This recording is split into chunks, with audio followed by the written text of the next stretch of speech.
Hi guys, you're all very welcome to this Club Leadership Series webinar. Just before we begin, my name is Niall Mulrain. I'm Head of Volunteer Development with the LGFA. I'm delighted to be joined by my colleague Clodagh here. Clodagh, would you like to introduce yourself?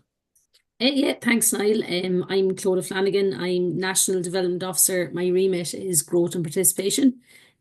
So likewise, Niall, delighted to be here, joining you this evening, and we'll see what comes of it. Yeah, definitely. And tonight we're looking at, I suppose, what does good look like? And I suppose it's an intriguing question. What does good look like? Because good is defined by different things by different people. So just to start us off, we're going to ask you that question. What does good look like in your club? So what does a good club look like to you? So if you want to type into the chat, or even if you'd like to unmute yourself, let us know what you think a good club looks like. So we'll give you a wee minute, and you can type into the chat there and let us know.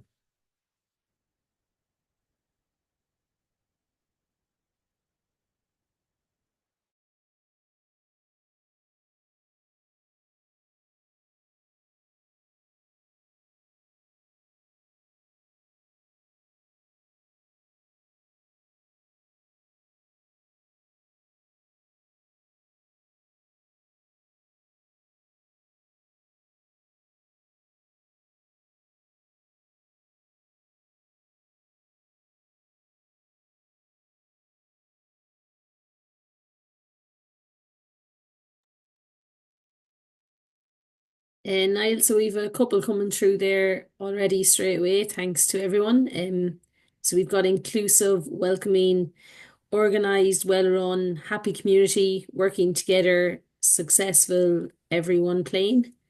Which I think sets us up nicely, Niall, for what we're going to discuss. Yeah, it's hit a lot of the boxes and ticked a lot of the boxes of what we're going to discuss tonight. And we were hoping for somebody to say, winning leagues and winning championships and never losing a game, which is, for some clubs that might be what a good club looks like. But for us, we understand that not everyone can win something every year. Not every club's going to win something every year. So how we define success and how we define what makes us a good club is really up to individual clubs. So I suppose from our point of view, we have the six pillars of a good club, and this is something that was sort of designed by Gaelic Games as part of the Club Compass initiative, looking at what makes up a good club, and we've defined it as six key areas that make up a good club. And I suppose what we're going to look at tonight is we're going to go through maybe what's best practice in terms of those six areas, or some of the things you should be looking at, some of the things you should be focusing on.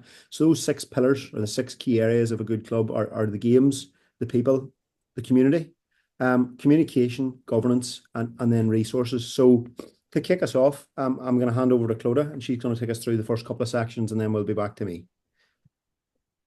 Perfect, Niall. Thank you. So yeah, as Niall said, we've six pillars that, as we said, for clubs would be best practice. It's what we promote. In terms of games, as Niall has already said, not every team can win the championship in any year.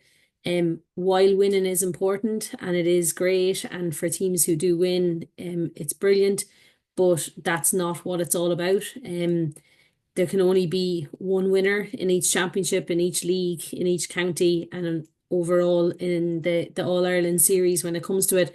But focusing on winning isn't everything. We have here what you can do is put best practice in place to make sure do you offer the opportunities for your players, coaches, and officials to develop. So important straight away there, we're highlighting all the people that's involved in the club. It's not just players. Your coaches and officials are really important too, which we will come to in our second pillar, which is people. So focusing firstly, and we'll probably say it a million times tonight, the winning isn't everything. It is important. We're not dissing winning things, but if that's your main focus, that could be an issue straight away in your club to highlight. Um, so as I said about different roles and different people within the community under the games pillar, coaches are obviously the main people involved here. It's firstly very important that your club has a club coaching officer. Some clubs don't have a person in this role, which straight away should be something your club is getting on. Having a club coaching officer in place Doesn't necessarily have to be the senior manager or the chairperson of the club. This could be their only role. They don't necessarily have to be coaching a team, but their role is assistance to all coaches, ensuring all coaching qualifications are in place. There's a coaching philosophy. And in terms then of what you can see on the screen at the minute, the coaching qualifications is so important. No coaches should be coaching in your club without the qualifications needed. The introduction to Gaelic games is the minimum requirement that all coaches should have. If this is something, and you might not take anything from tonight, if this is all you take to make sure all your coaches are qualified, that's a big tick. So there's people to support with that. Get in contact with myself, Niall. William Harmon is head of coach development, and reach out to these people if this is something that your club needs. Yeah. Club coaching philosophy. Sorry, Niall.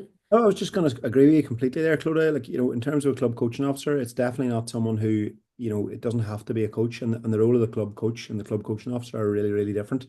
And the big key thing is the club coaching officer is there to put structures in place to allow coaches to develop, to allow coaches to do their job. And you hit the nail on the head as well around the coaching qualifications. Obviously, it's a legal requirement, to have your some kind of coach qualification, as well as your safeguarding and your vetting, to be involved with any kind of a team, or to be on a sideline, or to be involved in a training session. So we would really be advising everyone that they get at least the introduction to Gaelic games coaching, that qualification. But as well as that, as clubs, we should probably be striving for a level 1, a level 2 award, our CPD courses, all those different bits and pieces of nearly personal development for our coaches as well, and as a club that you're encouraging that, isn't that right? Yeah, exactly, Niall. And actually, just on the introduction to Gaelic games, it does cover all codes. So if you are involved with boys football, hurling, camogie, the one course does cover everything. So it's a well worthwhile course having. Um, just on the club coaching philosophy, I know myself and Niall would visit a lot of clubs through visits and coaching courses, and a lot of clubs don't have a coaching philosophy. This again is probably something your club coaching officer should be trying to nail on from early in the year. Having a coaching philosophy cuts out a lot of issues later in the year that we would find people coming to us with, like issues around players playing certain age grades at certain ages, or certain amount of game time, or who should start and who shouldn't start. All them scenarios should be sorted at the start of the year. All coaches together, committee members, your club coaching officer, have a proper coaching philosophy by where your club could come to the agreement that all players in their final year of each age grade must start, or they must get a minimum of 20 minutes, or they must X, Y, and Z. That, I suppose, is up to the club themselves and how you wish that should go. But having a philosophy there that all coaches abide by for the whole year is really important. It puts everyone on the same page. And I know Niall will speak later about communication, which is really important, but the club coaching philosophy kickstart that at the start of the year, that all coaches are singing off the same hymn sheet, which I suppose is very important. And lastly, in terms of games and different teams, we've our female liaison officers, which again is the legal requirement to have with each team. Really important, along with the coaches, that they have their safeguard and their Garda vetting completed. There is female liaison courses. There's ample amount of information and webinars and different areas you'll find information for that role. But again, just to be aware that each team should have a female liaison officer working with each club or each team. Moving on then. So I suppose when we think of games, everyone thinks straight away of our under 14, under 16 minor and adult championship, and we're going straight to the end of the year to when the championship happens. Just to be mindful, and what we wanted to highlight here this evening, that there is more than them games, and there is more players than your adult players in the club. First up here is our Go games. which I suppose is very topical at the minute, given that it's new. Last year was our first year to launch the Go Games program. And for anyone who's not aware, Games is for all players under 7 up to under 12. So they play non-competitively. It's all on a blitz style games. Um, and yeah, Go Games, I suppose Go Games falls under my remit. So if you are ever unsure of anything in relation to Go Games, feel free to contact me, myself, or my colleague Vinny Whelan, who is head of growth and participation.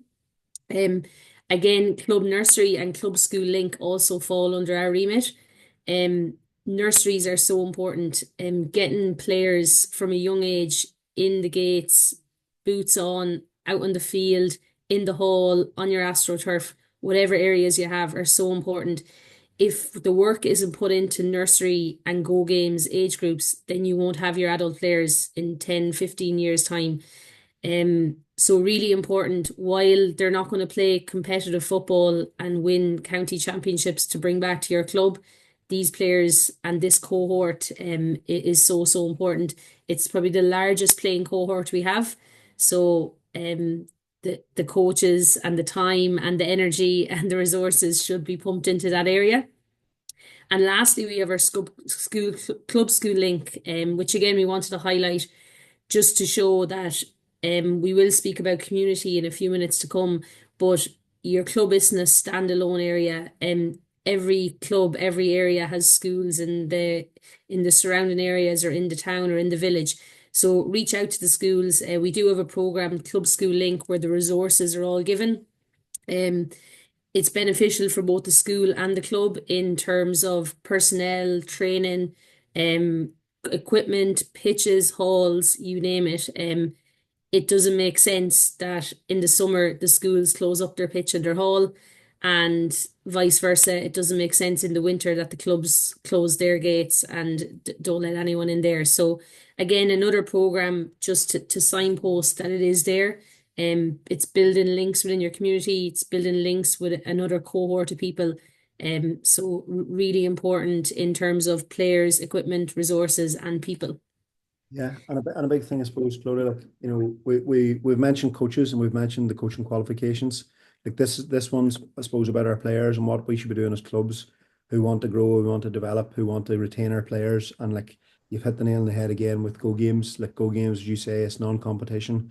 It's all about enjoyment. It's all about participation. It's all about keeping as many players for as long as possible. And there's a real ethos around Go Games about ensuring everyone gets a go. That's the point of Go Games is ensuring everyone plays. So as a club, from a first drop stopping off point, it's something that every club should be making sure they're getting right, isn't it, Clodagh?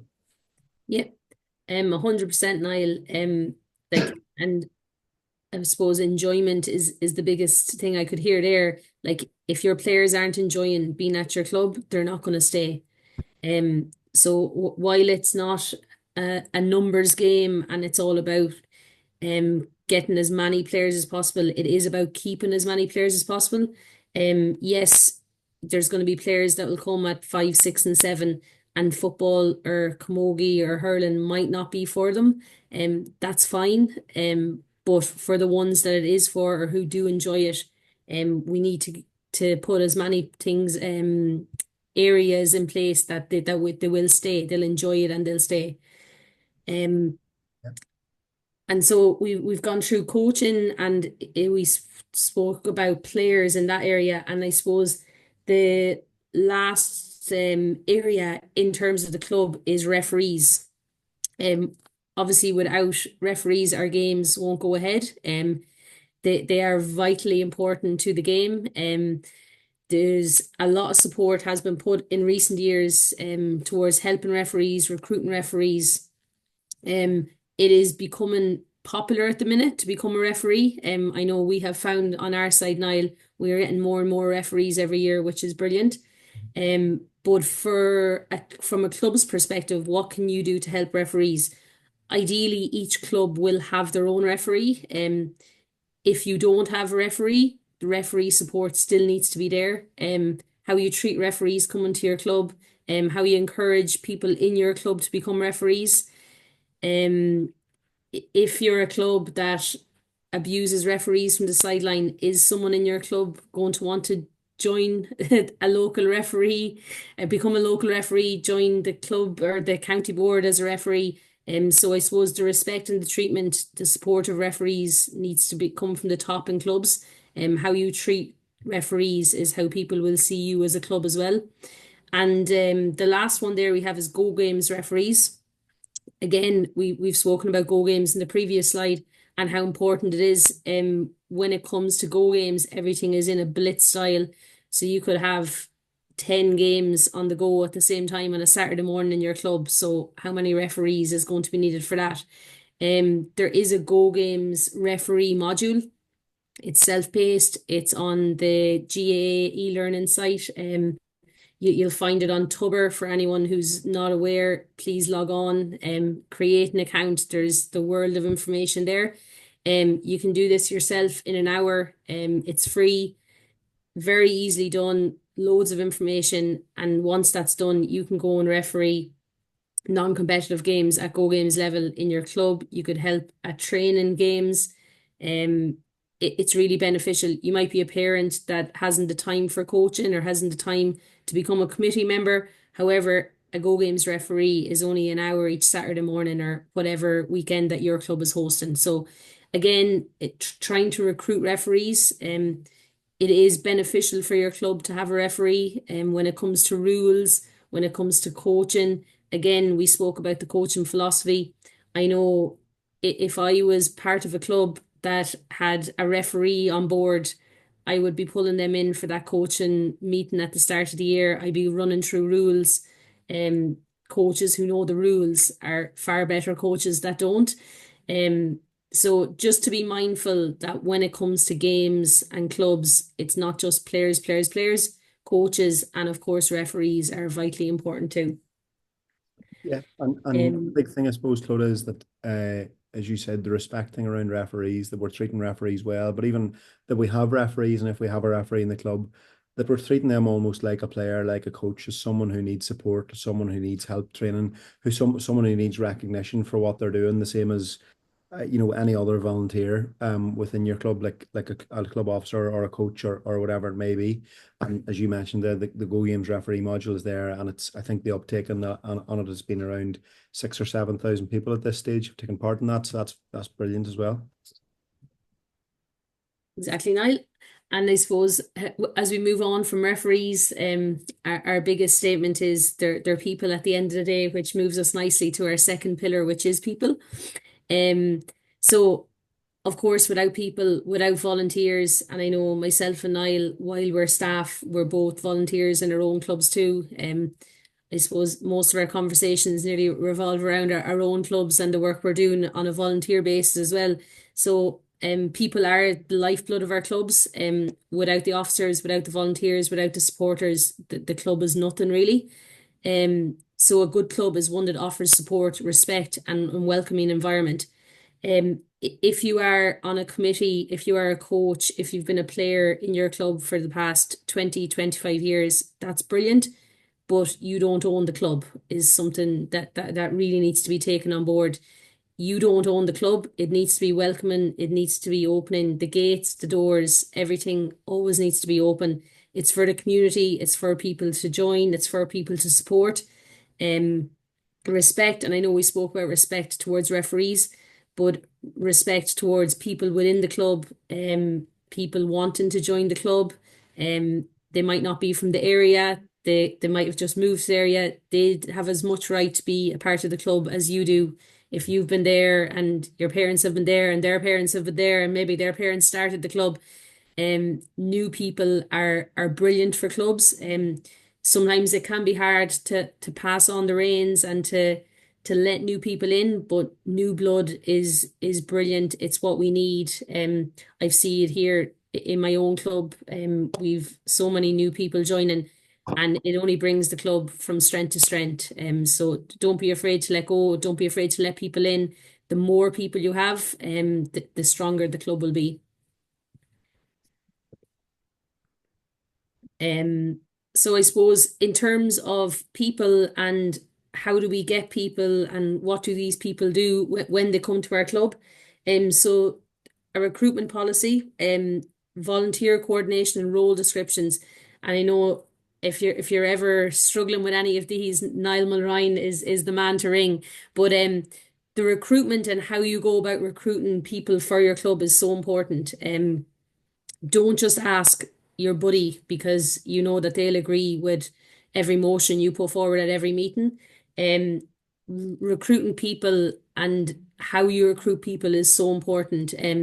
For example, I would see in different clubs where there's treasurers in a PRO, or there's treasurers who have no idea what the role is, and then we could have an accountant working in the PRO position.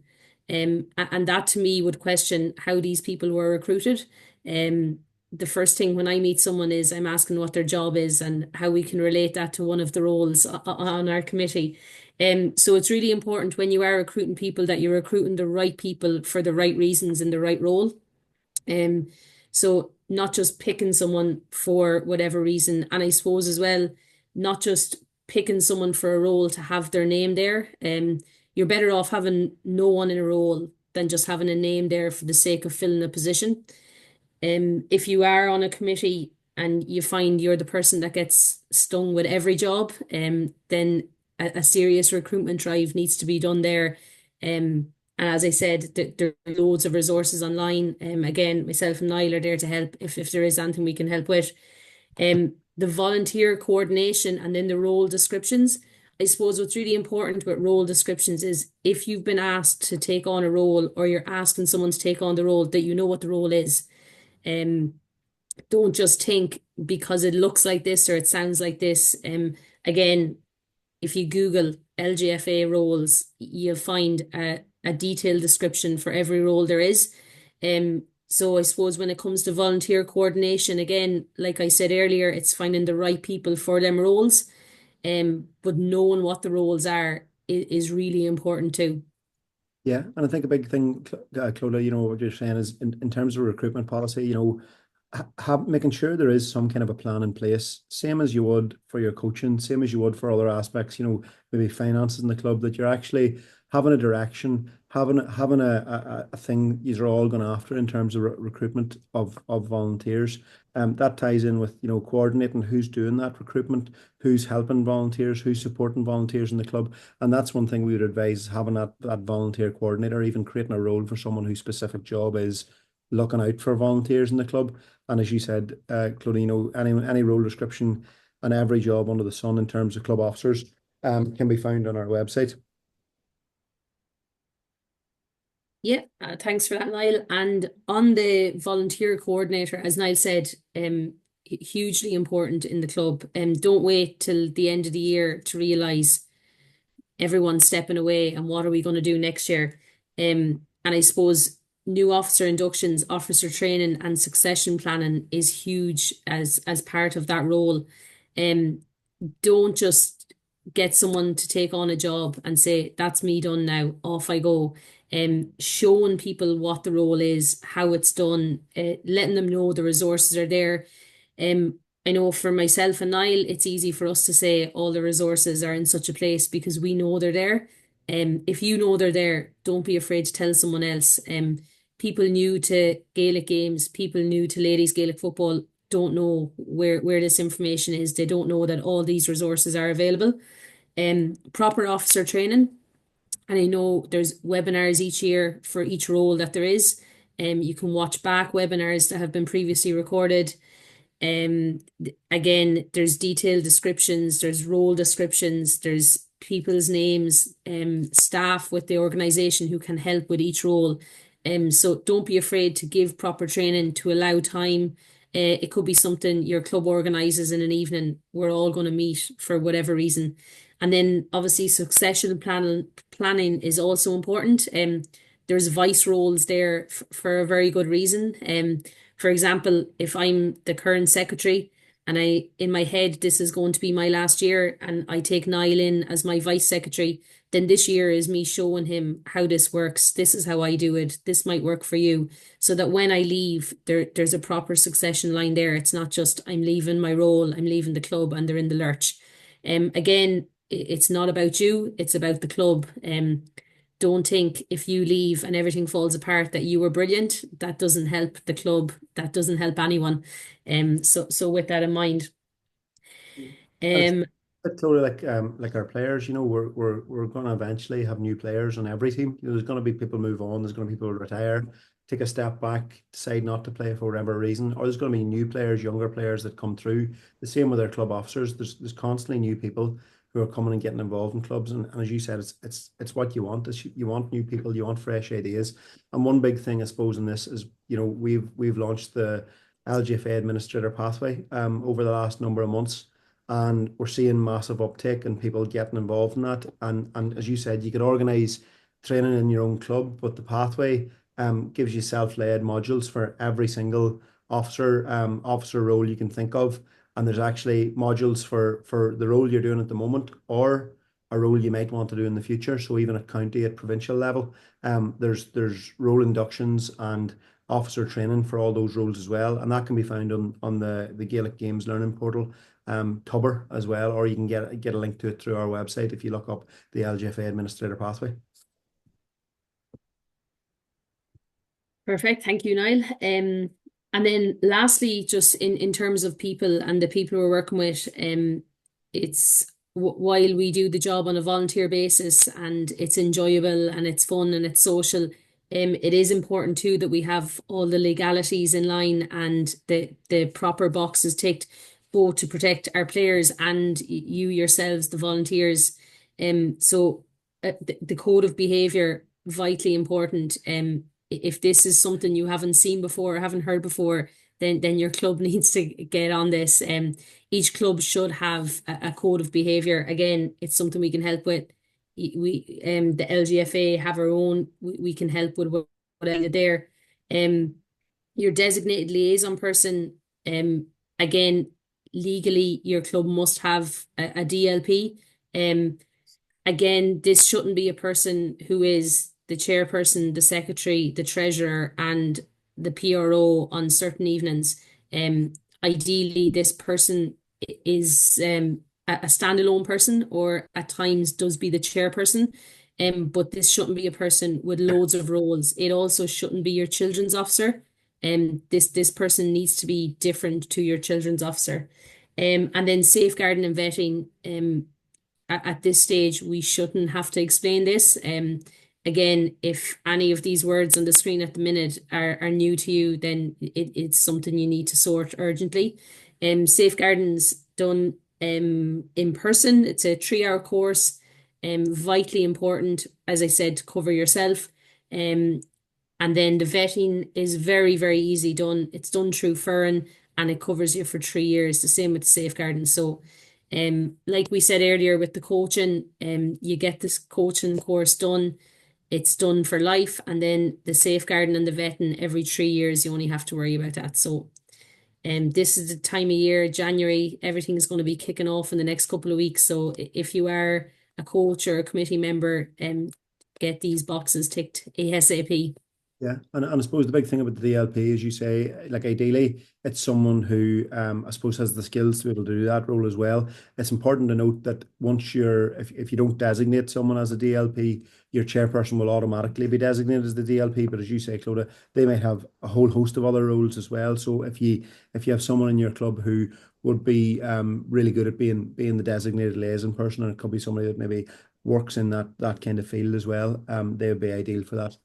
Yeah, thank you. Perfect. So the last pillar I'll take you through before I pass you back to Niall is community. And I suppose we've already mentioned this a couple of times already. I suppose what has Gaelic Games different in a sense to all other sports is our affiliation with community. It's community-based sport. It Without community, I don't know where Gaelic Games and ladies football would lie. So just maybe in the chat, if we type quickly, we all want our club to be central to our wider community, but how can you as your club achieve this? I'll just give you maybe a minute or two. We'll type quickly in the chat on this one.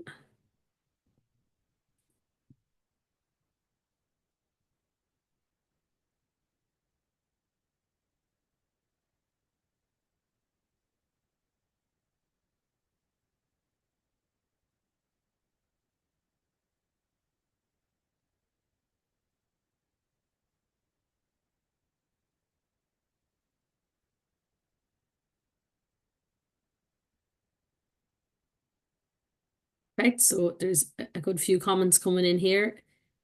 Some that I know is coming in the next few slides, so that makes my job a good bit easier here. So supporting other groups in the community and be as inclusive as possible to support everyone, open and welcoming, let people know what they're doing. So yet few comments there that we've already gone over, which is good as well. So the being open and welcoming to all, as I said earlier, the gates should always be open. They should never be closed. It should never be we're full, we're not taking any more members. We should never hear comments like that. Being inclusive as possible, and we will have this coming up in the next few slides as well. It's not just the players we want that can solo off to right and left coming in. Clubs should allow everyone. It shouldn't matter your religion, your race, your skill level, your ability. It shouldn't matter what player you are, what family you come from, what surname you have, which is all things you'll hear up and down the country at different times. But yeah, the club should be the community. As I said with Club School Link, you should always be linking with other organizations, other sports even. There should never be if you're going playing camogie, or if you're going playing soccer, or if you're going playing badminton, don't bother coming up here. We should be supporting all other sports, all other organizations. Really good clubs would be the clubs that we'd see out supporting fundraisers for different events. Be it a table quiz, be it a run, be it whatever it is, it should be supportive. And clubs that are supportive of other events, other organizations, you'll see the support coming back your way. There's nothing harder as a club when you see a club down the road involved in everything and getting support off everyone. And I suppose social media is so big at the minute. It takes nothing to share on social media a fundraiser for some other organization or some other event that's going on, or well wishes to someone doing well in something else. So these are all little things that have really good links and really good ties in the community. And I suppose in this section, we're going to highlight a couple of programs that we run ourselves along with our colleagues in the GA and Camogie. Again, these are all links to the community. These programs aren't going to get you All Ireland winning standard senior championship players, but they are going to link you to community. They are going to keep your players. They are going to make your club a happier and more welcoming environment. Our Healthy Clubs program. Again, this is a program you apply to take part in. It's football wise, it's there's no skill level. It's not going to give you a booklet full of drills and skills and make you a better club in that sense. However, it does recognize the health and well-being, the positives of it. That's one of the core values. It's linked with your community. It's not just your club. It's building partnerships with people outside of the club. Again, it's inclusive, and I suppose in this section I'll probably say inclusive about 1,000,000 times, because we can't say it enough to show that importance. The same with One Good Club and the Talk project. So it covers all clubs in both the Republic and Northern Ireland. And I suppose Niall, you're the main man when it comes to this. This is one of Niall's programs that he does run himself. But again, it's in terms of football, there's very little football. It gives your club the skills and the knowledge needed to link with the community. It works supporting mental health services, which again is very important at this current time. But again, another program that for you and your club to link with your community. Thirdly is Take a Second, which is our campaign, which we spoke earlier about supporting referees. It's one of our huge ones for supporting referees, but also support and respect for everyone. You might have seen different clips on social media or on our website or through any different avenues we're constantly sharing. But the idea is take a second, like if you are going to come at a coach because your daughter wasn't played or your daughter was taken off, take a second to remember that coach is a volunteer. They're trying their best. If a player kicks the ball wide, again, take a second. They're trying their best. They've trained all year. They don't intentionally go out to kick balls wide. They're trying to do their best. Again, with referees, as I said, committee members too, it all comes back to respect, showing encouragement for the people who are putting themselves out there, who are volunteering. Um, we don't get paid for this role. It takes up an awful lot of time, even for yourselves who have logged on here this evening. It's your own time you're giving up, and it is much appreciated. So it's to remember that side as well. Yeah. Um, Big thing, Clodagh, I think is, when we're talking with community, you get your three different sections there. You've got the healthy clubs, which obviously there's a focus on physical fitness, on active lifestyles, healthy eating, mental health and things like that there. We've got the one good club in the Talk project, which you say is island wide, both north and south, and it focuses on the positive mental health as well, and creating those clubs that are inclusive and are welcoming to everyone, no matter what kind of form they're in. And the biggest one then of all is the respect piece. And like you've hit the nail on the head there, that we have to remember that no one, as Eamon Ryan, the famous Cork manager, said, no one goes out to make a bags of it. Nobody comes to try and destabilize the thing, to try and take the wheels off, to try and make the club a worse place. Everyone's trying their best.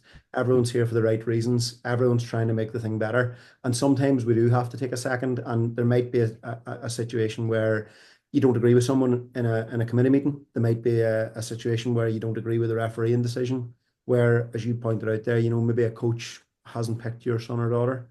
There might be a situation where maybe another parent or supporter is venting their anger or frustration at coaches, at players. And it's important that we all just take that second and go, well, everyone's trying their best here. So there's no point me losing the plot as well. There's no point me having to go at someone else just because I'm frustrated. So there's three big areas in terms of community as well. So thank you. Yeah, thanks, Niall. And just to finish up quickly on this pillar, obviously being part of the community, we've said so many times now, but when it does come to club and community, I know for myself, if I was to move to any other area in the country, even any other country at this stage, the first thing you're looking for when you move there is your local ladies football club, your local GA club, your local camogie club. When it comes to Gaelic games and community, the two are so tightly knit together. So it's important that you keep that. You could be on a committee where, for whatever reason, you don't see eye to eye with a particular cohort in your village or town or area. That needs to be brushed aside, okay? Because the community is so important. That community aspect is what makes Gaelic games. So to keep that as important. And then I suppose the social side and non-players, and again, we're brushing away from the whole games part. We spoke very little here about how to win a senior championship, which you can probably realise, because it's not all about that. So the social side, and I suppose one of our biggest social initiatives at the minute, which is grown and grown, is our Gaelic for Mothers and Others. Again, it's social football. It's built on crack. The ethos is you come, you have a go, you play for the hour. It's non-competitive. It's fun. There's tea after. There's birthday cakes once a week or as many times as possible. It's fun. It's laughter. It's getting out of the house. It's all social. And the same with non-players. People will come to your club that they don't want to play football. They don't know how to play football. That's fine. There's a place for them in the club as well. It might not be on the committee. It might not be on subcommittees, but there's a place for them. They could join. They might represent your club at score level. They might help with fundraisers. They might be there as supporters. So there is a place for everyone, and that's important too. We're not just looking out for the kids of the local top footballer. They're the future of our club. Yes, they will help. They will be there. They'll have their own place, but for for everyone else, there is a place for everyone. So that is to be mindful of as well. And I think One more on community. Sorry, Niall, I forgot this last slide. I've said inclusive so much. I should have known it was coming. But yeah, as we've said, inclusive so important. Games for all and making everything accessible. Um, at the minute, there's towns and villages are full of families and young people, and there's people who, yes, are brilliant at sport and have all the skills under the sun, but there's also players with possibly additional needs. They could have physical needs. The gate shouldn't be closed just for them reasons. I suppose our GA for our Gaelic Games for All is there, and it's run with ourselves and the GA. All Stars program is there, again for everyone, no matter your ability, your disability. Everyone should be able to play. There should be a place for everyone in the club, so that is to be mindful of. And again, the All Stars program, GA for All, this all falls under my remit. So if there is any one information looking for more information or any more on these programs, feel free to get in touch. Yeah, thanks very much, Clodagh. And as you said, you've mentioned the first three pillars of what a good club looks like. And I'm going to go through the next three pillars now. We'll give you the whirlwind tour around communication, governance, and resource. So the first one there is communication, and in terms of communication, from our point of view, you know, it really is the bedrock of how our clubs function. How we speak to each other within our club, how we talk to our different units, how we speak to and receive information and give information as officers in the club are so important in terms of how successful our club's going to be. So the first and the real key one that we've been working really hard in terms of the LGFA to try and get right is that our clubs use their official email accounts. There's two reasons for that. It's that first of all, any information that comes from the LGFA at national level is only sent to official email accounts. The second part of that is for continuity. So you could have a secretary who's in situ for 5 years and knows the club inside out and knows exactly what they're doing, and wakes up one morning and decides they don't want to be the secretary anymore, and suddenly they were using secretary.club@gmail.com instead of their secretary, or sorry, their club dot at LGFA .ie email account. And suddenly the new secretary has no idea where anything is. They've never received an email into that account. It's all been going somewhere else. So those are the reasons why we'd advise everyone to make sure they use their official club emails. And as well as that they're keeping an eye on official correspondence. Now I know, and more than likely the people on the call tonight are going to be club secretaries, and I'm not going to sit here and say you have to read every single email, because we're well aware there's a lot of stuff coming your way from national, from provincial, from county level, from other clubs. So, but it's good to every so often keep an eye out for all the different things that's coming up in terms of our initiatives, our programs. That'll all come through official correspondence, and even there's a few mailing lists like our Pass It On newsletter and our PEL magazine that will come out monthly and quarterly, each of them. So keeping an eye on that and keeping an eye on latest developments that'll help your club. When we think about communication as well, our PROs play a really important role in telling people who our club is or what our club's about. And it's important we don't forget about the different ways we can do that. And the first bit is your club notes. That I know from my own club point of view, we wear black and amber, and we have a thing called the Yellow Pages. It's a bit of a play. It's a play in the phone book, but it used to go in. It used to go to mass on a Saturday night and a Sunday morning. It used to go in the when you come in the door, there was the Yellow Pages.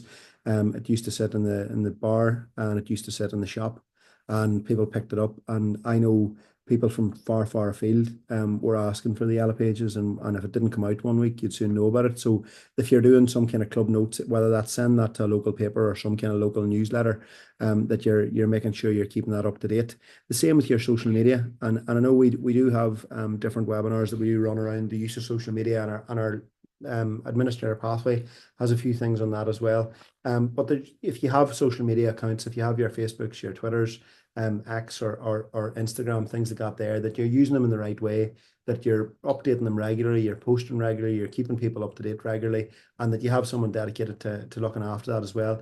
Likewise, a club website. And we would advise our clubs to have a club website, because social media Unlike a website where you own the domain name, once you put something on social media, it's there until that website shuts down. And these things, Facebook, Instagram, X, these things, I'm sure we all remember Bebo and MySpace. They're gone forever. So the stuff you had on there is gone forever too. So it's really good to have a backup in terms of having a club website to record results, to record photographs, pictures, even to keep club policies and different bits of news and things like that there. So it's something you might want to explore. And then not forgetting traditional media as well. Really, really useful outlet. We're really, really lucky in the LGFA that usually in every county there's one journalist, there's one reporter, there's one person who's involved in communications in the news who really dedicates what they're at to ladies football. So it's about making sure you know who that is, making sure you're linking in with them, making sure you're giving them information and keeping those channels open as well to traditional media as well as the new and social media. And the last bit about communication, and we could spend all night talking about communication, but it's so important as clubs that if we're going to be operating as a good club, that we're thinking about internally, who are we talking to? As a secretary, who do you have to communicate with? You have to communicate with your other officers. You have to communicate with maybe players, coaches, maybe supporters, maybe club members. You might have to communicate with other clubs, with people within in the association, but not in your club, at a county board level, at a provincial level, at a national level. So it's important to think and be aware of who you should be communicating with. As I said, I'm well aware that the number of emails our club secretaries are inundated with every day. But an important thing might be to be able to recognise, well, this is something about coaching. I don't have to read this. I can fire it on to our club coaching officer and say, you take a read of that because that's your area. And knowing how to delegate, knowing how to move information across to different people, and making sure that you're not the gatekeeper of all information, that you're able to pass it on to people internally within your club as well. As we said, there are all the different people, committees, your players, coaches, your parents, your members, but externally as well. And that's really the job, as I said, of the PRO. We talked about social media, traditional media, our websites, our club notes, and that you're really, putting out your best foot forward, and you're putting out the best version of your club to the external world when you're communicating there as well. The next pillar is governance, and governance is a strange word because it scares a lot of people, and it maybe is a confusing word in that we don't always maybe understand exactly what governance means to us. So again, you don't have to type this into the chat, but it's just a wee question to ask yourself is, what does it mean to you?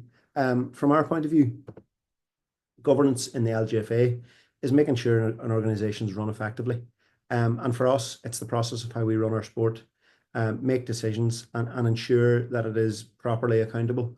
So from a national level, that's where we see the role of governance within the LGFA. It's about how we run the sport. It's about how we come to make decisions. So again, Claude and myself are part of the development team with the LGFA. So we would have a decision-making process for coming up with new initiatives, new programs. We would also have a bit of accountability in that some things might need to get passed at central council level, at volunteer management level. Other things might need to be discussed as a group, that no one's going off on a solo run and deciding, well, I'm going to do this without telling anyone. So those are governance practices and processes as well. But from a club point of view, there's a couple of things you need to be aware of. And the first one, Clodagh has mentioned Fern before. And Fern is, I suppose, our registration tool within Gaelic Games. It's hopefully going to be a lot more than that in the future, and there's a lot of capabilities with Fern. But for now, the big thing is people are using it obviously to register and collect membership and things like that there. As a club, it's important to ensure that that's been done. Especially Clodagh hinted about Go Games. If you're taking part in an LGFA standalone Go Games blitzes or games and things like that there, it's important to make sure that your members are registered. Obviously, there's rules around registration of players, and it's important to note as well that if you have a game on a Sunday and a player tries to register on a Saturday, they'll not be registered for that game because registration closes. It doesn't be approved after 5 p.m. on a Friday. And that's the case Monday to Friday is when registrations are improved. So if you want somebody to be involved in a game, you have to get that in before that deadline. As well as that anyone who's involved in training, that they're registered before they take part in any kind of activity for your club, because the next point is obviously the injury fund. And the injury fund is important to note that a lot of people think of it as insurance. It's not. It's a very finite pot of money, and obviously every member of the LGFA over the age of 18 will pay into that, every playing member, and it's there to ensure that our players are supported when they get injured, if they need surgery, if they need medical aid. There is a process to go through claiming that, and it's important from a club point of view that you know that process, that players are aware of that process. I suppose it slightly differs from Camogie and the GA's injury fund schemes, in that the onus is once the secretary completes that first form and sends that in and opens a case or a claim, that the onus is on the player then to make sure that everything else is done right. So as a club, from a club point of view, it's making sure players know their responsibility, coaches know their responsibility, maybe the secretary knows their responsibility in terms of completing an injury fund application, and then finally it's your affiliations. So that might be, when you're registering at the start of the year. Obviously we have the All-Ireland, the club levy, and we have our public liability insurance contribution. That's part of your affiliations when you're open your registration for the year. Your county might have an affiliation fee. There might be some kind of an affiliation you have to do every year. It could be that you're affiliating which league you're taking part in, which competitions you're taking part in, all that kind of stuff as well. So it's important as a club that you agree that and you make sure that's all done before you start your playing. The other things to think about in terms of governance is obviously your officer nominations, your elections, and they happen around the AGM. It's important to note the rules around the AGM, and I know we have a standalone AGM module, but it's important to know the timelines, especially in terms of when people are qualified to vote. I suppose is the big thing, who's qualified to vote in elections, and the big thing is that's a full member in good standing, so someone who hasn't been disqualified from being a member of the association or a member of your club by September the 1st every year. So you have to have been a member by September the 1st to be able to vote in an election, to be able to stand for election, to be able to vote on a motion at your club AGM. Sometimes in Gaelic games, and I was on a call on Tuesday, and they started talking about the club constitution. That's a GA thing. It's important, really, really important to know that in terms of the LGFA, that our official guide is the be all and end all, and it's the Bible in terms of rules within the association. So if you're a secretary of a club, if you're someone who is obviously involved in decision making in your club, we would urge you to familiarize yourself with the official guide. Know what it is, know that it's there to help you, it's there to support you. A lot of queries you have are usually answered by the official guide. I know from our point of view, I have one sitting there, and it's never too far away. I know a lot of staff would be the same, because a lot of queries we would get would be around rules and things in the official guide, and people keeping themselves right by doing the right thing. A lot of times when you think, I don't know if I'm doing the right thing here, the official guide will usually clear it up for you. And as I said, then the last bit is just around the AGM and making sure that you know the rules around when you need to get information out around the AGM, when you need to get motion papers out, what you need to do during the AGM and after the AGM in terms of informing maybe the county board about who your officers are, or things like that there. And I suppose what things you need to prepare in terms of reports, both maybe a secretary's report or a financial report, things like that there for the AGM too. And then the last bit on governance, we talked about this a wee bit when we were talking with people.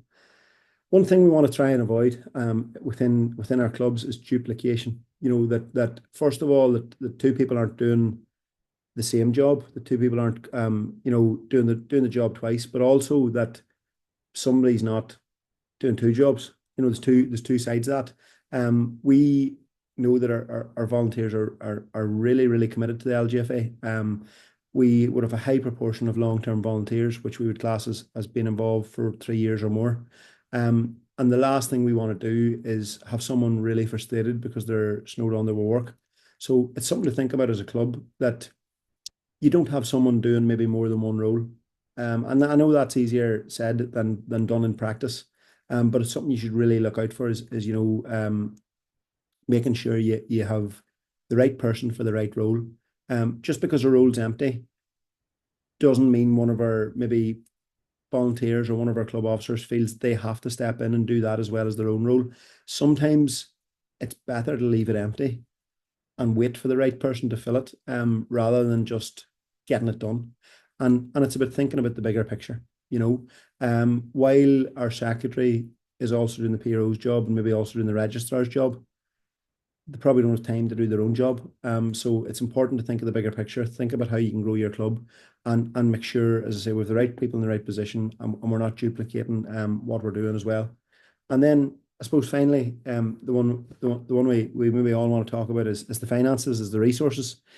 For our clubs to function, it'd be stupid to say, we can function on fresh air.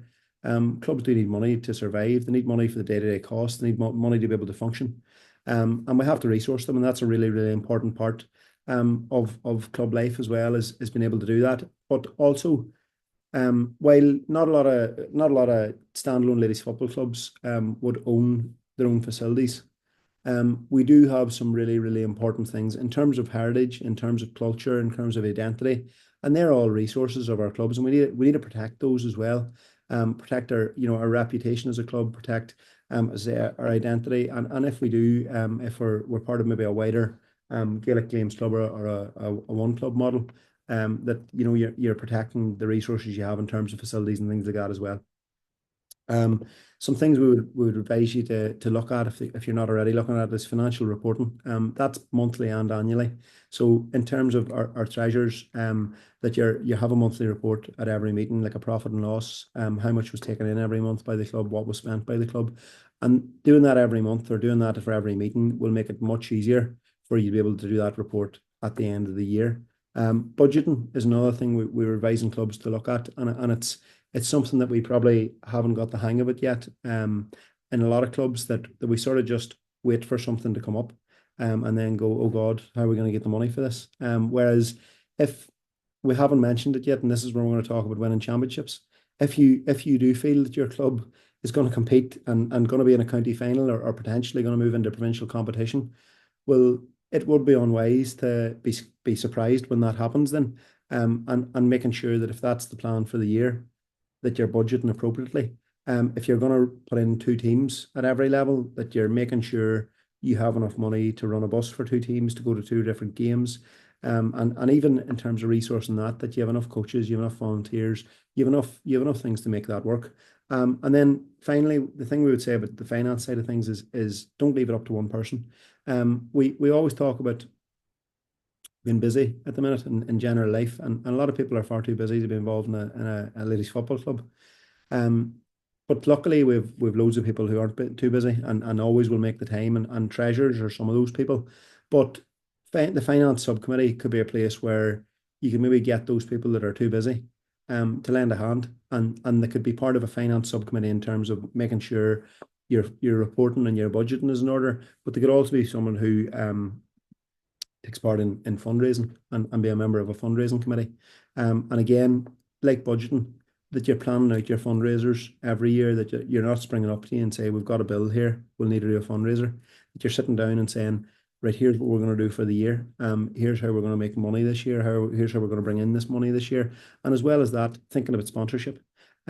Ladies football clubs sell ourselves so short in terms of sponsorship, where we're just glad to have anyone on the front of the jersey. We should be selling a product that we are, which is one of the fastest growing sports in Europe, one of the fastest growing sports in the island of Ireland. Also a mass participation sport. At our last count, we had 180,000 members.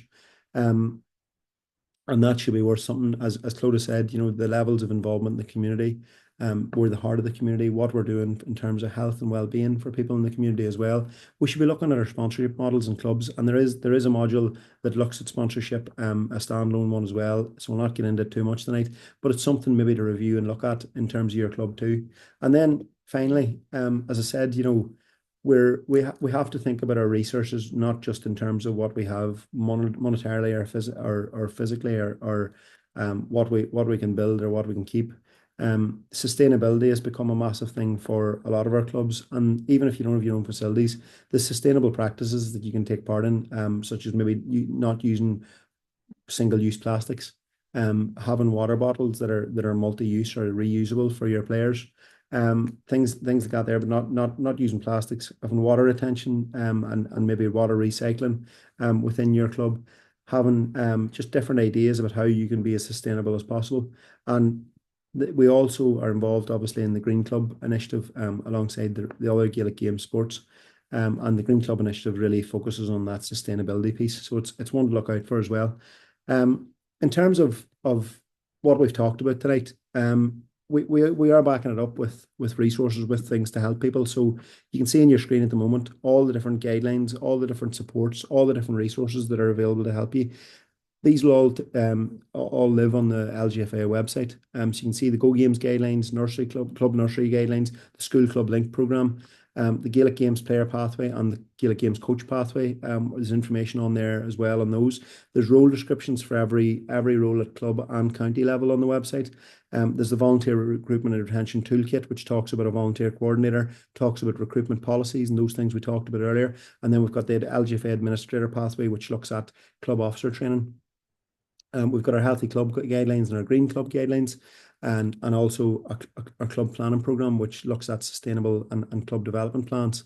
We've got Club Compass, which I mentioned it briefly at the start. Club Compass is a self-assessment tool, and it sort of leads into the club planning program, and it lets clubs know where they're at.